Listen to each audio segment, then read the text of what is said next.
meningkatkan ibadah dalam syariat, dalam hakikat, tarikat dan ma'rifat, segala bentuk perjalanan, baik dalam jalan batin, baik dalam jalan sir, jalan sifat, dalam jalan wujud, ma'rifat, apapun yang akan kita lakukan kepada Allah. Semua bentuk perjalanan-perjalanan yang bersifat hakikat ditentukan oleh satu perkara. Ini adalah puncak kemudahan dan puncak segala ibadah, puncak dari segala ma'rifat, puncak segala zikir, baik melalui tafakur, baik melalui tadzakur, takharub, uzlah, apapun yang bersifat berikhwat kepada Allah, beritikaf kepada Allah, bertawaduk kepada Allah, baik dalam masa ibadah langsung sholat, baik tidak langsung ibadah zikir, syahadah, ahadah, wahadah, meskipun dalam membuka hijab pandangan, basar, ainul basirah, basirun, apapun pekerjaan hakikat, terlebih dahulu kita wajib mengenal kebenaran, keabsahan, puncak daripada pusat ketuhanan. Mencapai sifat ketuhanan ini dengan hanya satu jalan, dan itu dilakukan hikmahnya oleh kepentingan dunia dan akhirat, zahir dan batin. Apa yang kita maksud mencapai titik Tuhan tertinggi? Pencapaian titik Tuhan tertinggi telah bertemunya sebuah ruhani dalam batinnya Allah, dan dia menyaksikan kalimat tunggal yang menjadi syarat mutlak bagi sebuah pandangan, bagi sebuah kodrat, bagi sebuah sifat. Apapun bentuk yang dikirim oleh pandangan menuju sifat ketuhanan yang paling tinggi, wajib melalui ketunggalan sifat tadi. Mana sifat tunggal bagi Allah? Yaitu kesucian. Di kalimat kesucian itu adalah kalimat tasdik yang bisa dipakai untuk berucap apa saja. Kalimat itu sebuah kalam Sa'ud Matsaini. Sa'ud Matsaini dianggap kalimat sakti, yang mana pencapaian dan pengantaran rohani batin, baik secara kiriman sifat, kiriman zat, kiriman batin, tapi syaratnya harus tersambung kepada satu kalimat tauhid tadi. Kalimat yang sangat bertasdik kepada seluruh niat. Inilah yang dikatakan sifat tunggal bagi Allah. Apa sifat tunggal Allah? Subhanallah. Ini kalimat yang mengandung 1000 ma'rifat. Kalimat yang mengantarkan 1000. Apa sanggup kita 1000 dalam pengantaran ma'rifat? Tapi kalau kita gagal mendapatkan sir atau hakikat atau rahasia di balik kalimat subhanallah, ini adalah kalimat tunggal atau dikatakan sifat tunggal. Ada kodrat tunggal, ada wujud tunggal. Tetapi salah satu yang menentukan keberhasilan kita bertajali atau memperjalankan ma'rifatullah memperjalankan pandangan kepada Allah, kodrat, insan, nur, zat, batin, sir, sifat. Kalau kita belum mendapatkan awal ketunggalan dan akhir ketunggalan sifatnya, maka semua akan disambut oleh getaran lahut dan menyampaikan kepada rasa yang tidak berkesudahan. Jamaah para hadirin dan hadirat, kaum muslimin dan muslimat rahimakumullah. Dalam rangka kita meningkatkan kuantitas diri kita kepadanya dengan sifat menjadikan sifat zahirnya, apapun sifat himpunan yang dihimpun kepada wujud Tuhan melalui proses ketunggalan sifat. Sifat tunggal ini tidak bisa dilangkahi dan ini adalah mutlak. Subhanallah. Makna dari subhanallah itu mengandung 1000 makna. Boleh kita katakan itu ayat menampung 1000 ma'rifat. Mau kita berucap terima kasih, mau kita memuji, mau kita bersyukur, mau kita istighfar, bisa digantikan dengan subhanallah. Itulah tasdiknya, banyak makna. Tapi adakah ayat lain berfungsi 1000 ma'rifat? Tidak akan pernah kita temui. Tetapi menuju makom tertinggi dari sifat tunggalnya Allah, Tuhan yang Maha Esa, adalah Subhana Allah. Ini boleh kita tempatkan di ujung ma'rifat, boleh kita tempatkan di dalam kesyukuran, boleh kita tempatkan dalam kodrat, boleh kita tempatkan dalam sifat, kemanapun. Bahkan kekuatan sifat zat batin dan nurnya ayat yang satu itu sudah mencakup ke segala arah. Tidak perlu lagi kita menggelar zikir-zikir sifat, zikir-zikir nur, batin, zat, sir. Cukup kita mengetahui jalannya, cukup kita mengetahui para makom-makom zikir. Untuk menjalankan cukup dengan satu kalam saja, tapi terhimpun ke semua arah. Subhana Allah. Mau pernyataan dari Allah tentang diri, bisa. Mau melihat wujud Allah berupa diri, bisa. Mau mendengar pernyataan keakuan diri, bisa. Mau bersyukur langsung tanpa ayat yang lain dengan subhanallah, bisa. Apapun, 1000 kalau perlu dalam satu hari kita berucap menuju ketunggalan sifat, itu akan sampai kepadanya. Beribu kita mengucapkan ayat tanpa kodrat, belum tentu sampai kepadanya. Dengan demikian kita berusaha terus meningkatkan sebuah titah besar, meningkatkan sebuah keputusan besar, menjadikan suatu keputusan hablum minan nas wa hablum minallah, dengan keakuan nanya aku pada diri kita. Kasroh yang diajarkan menuju tajalli batin berwujud seperti kitab dalam ayat berupa jasad, wal Qur'anil Hakim dan wal Qur'anil Karim.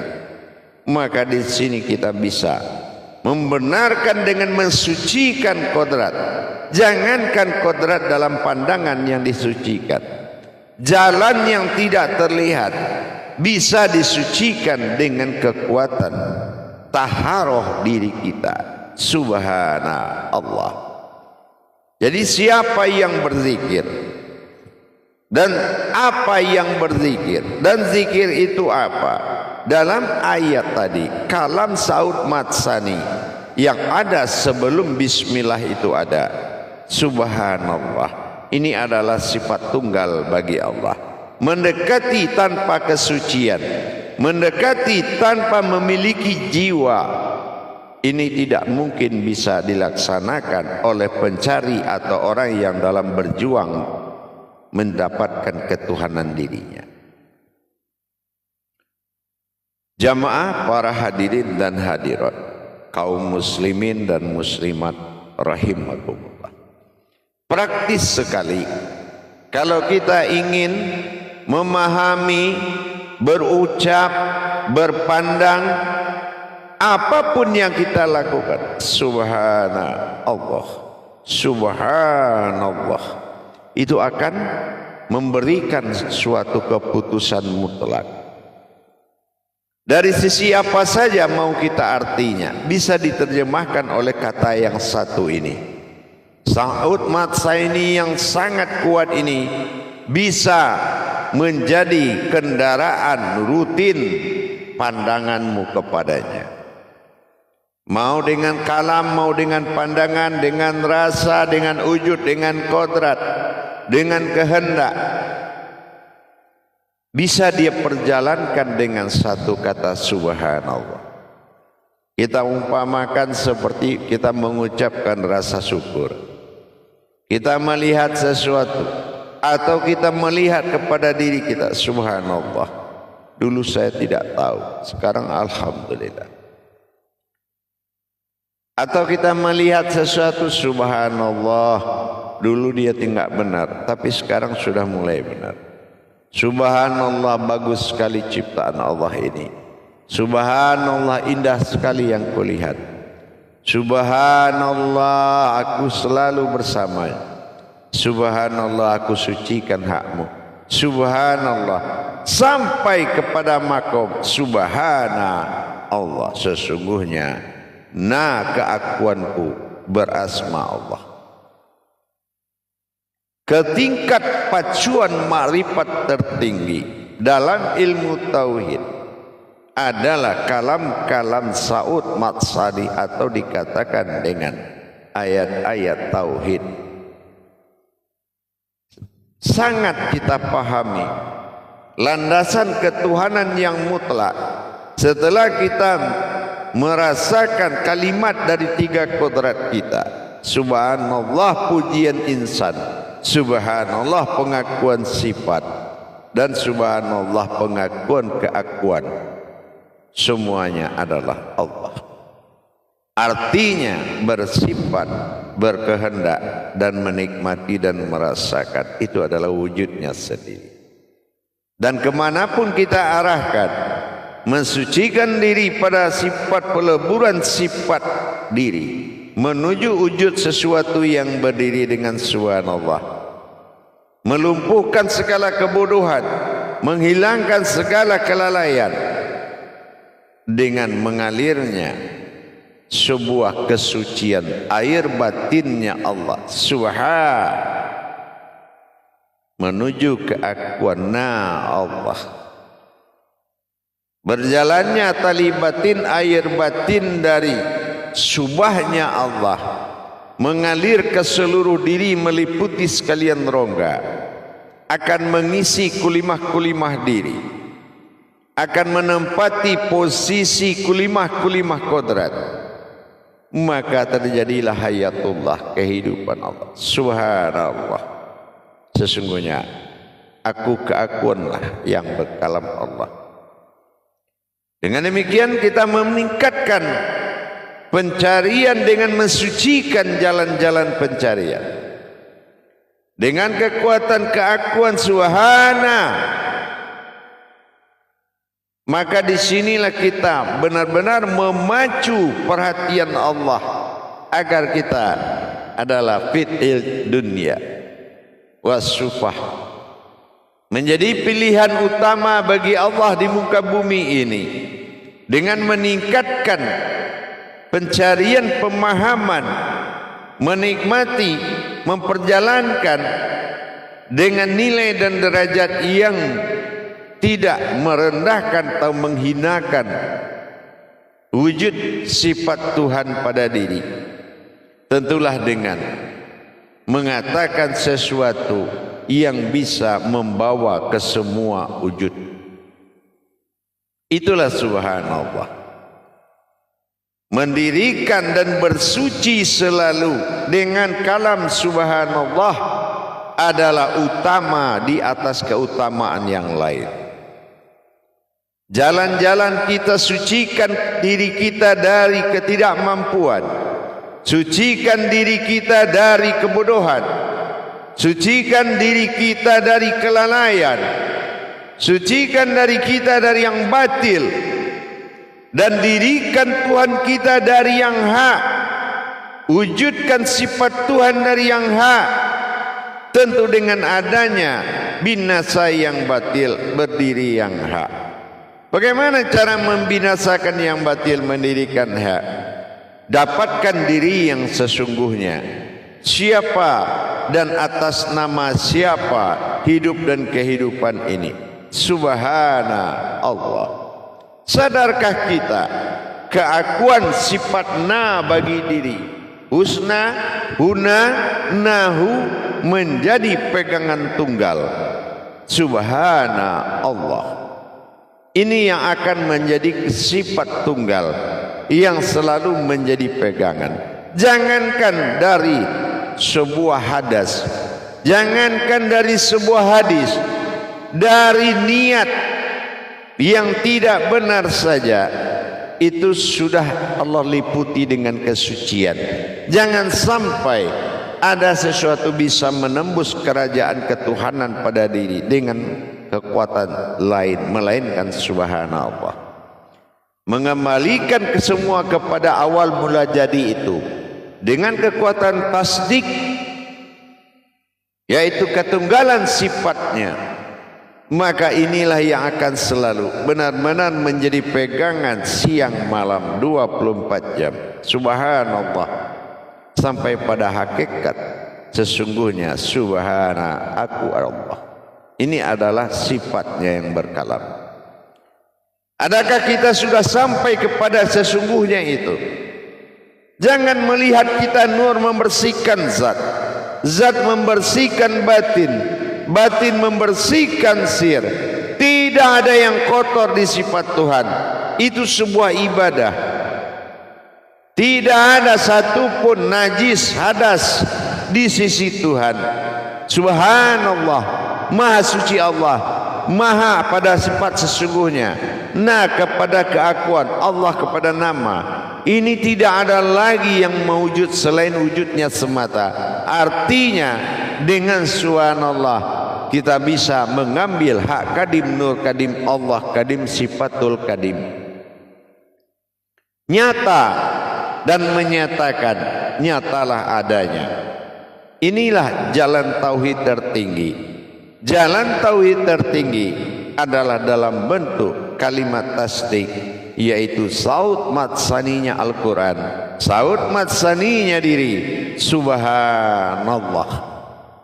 Dengan kita selalu mensucikan dengan mendirikan ma'rifat, insya Allah mudah-mudahan tujuan dari perjalanan dalam pencarian keakuan kepada aku, dalam pencarian nama kepada diri, diri kepada keakuan, keakuan kepada aku, dan aku adalah aku.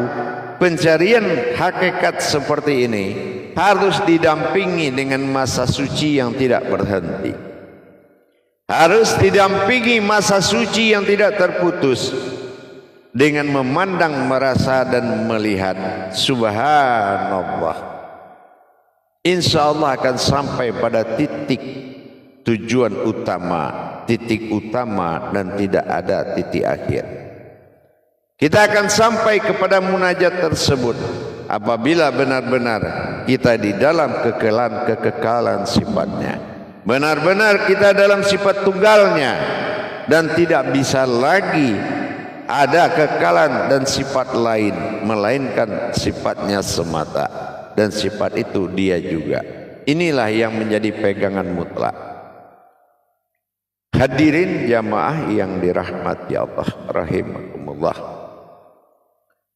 Dengan adanya kita melaksanakan hubungan tauhid kepada Allah, insya Allah dengan kekuatan sirnya subhanallah, sehingga Allah sangat memuji perbuatan mensucikan.